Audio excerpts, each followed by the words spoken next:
Καλώς ήρθατε πίσω στο πράσινο μπασκετικό μας ταξίδι. Μεγάλη νίκη επί της Virtus Μπολόνια, 84-71, σε μια βραδιά άμυνας και πάθους. Ο Ναν μπροστά στο σκορ, ο Αταμάν μίλησε για συλλογική μάχη. Και ναι, τα καλύτερα έρχονται. Οι ενιγματικές δηλώσεις του Δημήτρη Γιαννακόπουλου, κάτι ειδικό, μια τεράστια κίνηση. Το μήνυμα, η ομάδα δεν επαναπαύεται παρά την επιτυχία. Ο Αταμάν ήδη είπε, μας έλειπε κάτι σημαντικό. Το κλαμπ είναι στην αγορά. Με τραυματισμούς σε κομβικούς παίκτες, οι ανάγκες μεγαλώνουν.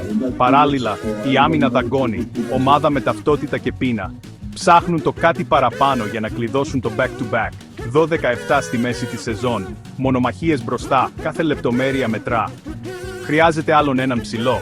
Rim protection, rebound, κορμιά στα μετόπισθεν. Ή έναν καθαρό scorer. Shot creation στο τέλος, τρίποντο υποπίεση.